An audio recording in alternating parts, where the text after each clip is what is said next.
Global War 36 enthusiast here with a short video on understanding Lend-lease.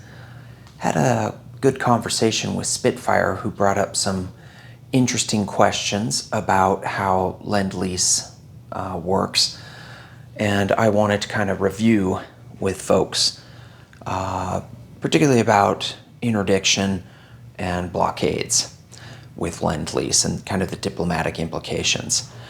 Let's say it's Italy's turn and they want to Lend-lease an infantry to the Spanish nationalists. For me, I have purple as the Spanish Republicans and yellow as the Spanish nationalists. The way that I keep track in my build production is I use a little rondel for the Spanish Republicans, and then I put the infantry that I'm going to be Lend-leasing on top of it, like that. I used to keep the rondel with the country, the color of the unit that I was sending to that country, but I think it's better if we do it this way because it helps new players understand the diplomatic implications. So I'm going to try doing this so that when people watch my videos, they'll see that it's an Italian unit that's being Lend-leased. So Italy is neutral to the Spanish Republicans, and of course the Spanish Republicans and Spanish nationalists are in a war with each other.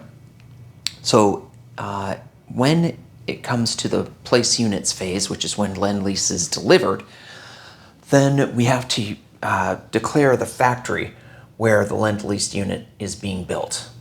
And the Italians only have one factory here in northern Italy, so it does use up your factory capacity to send Lend-lease. So you have to declare, okay, that it was built in this factory. Then you have to choose a home country naval facility that has sufficient capacity for that particular unit. So you say, okay, I built it at the factory in northern Italy. I'm sending it from this major shipyard. And then you have to declare the destination naval facility. So let's say that the Italian player says, I'm going to send it to the major port in western Andalusia. Then you have to take the shortest path to get between those two places. And since Italy is neutral with Commonwealth at this point in the game, the infantry can pass through the Straits of Gibraltar and it arrives in western Andalusia. Okay, now when it gets to western Andalusia and hits the receiving nation's land zone, home country, that's when it gets replaced. This Italian sculpt gets replaced with a Spanish nationalist sculpt. Okay, and that's diplomatically when it becomes a Spanish nationalist unit. So as this Lend-lease delivery was passing through here, it was Italian. It couldn't be hit by that Spanish Republican coastal submarine. It couldn't be interdicted because it was still Italian when it was going through there.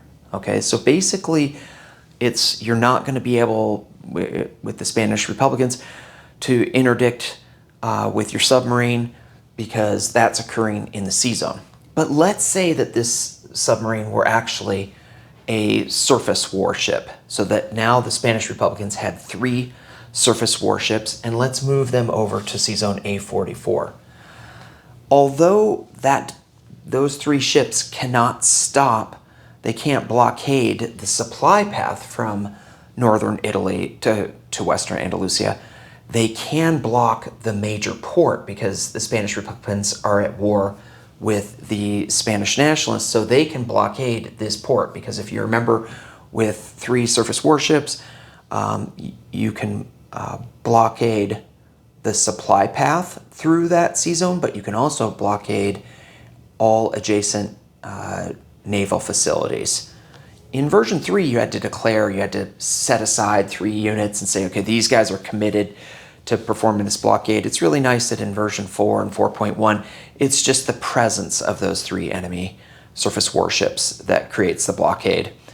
And so the Italians would not be able to send it into this port. They could bring it around and come into the port in Galicia-Leon, but this particular port would be blockaded.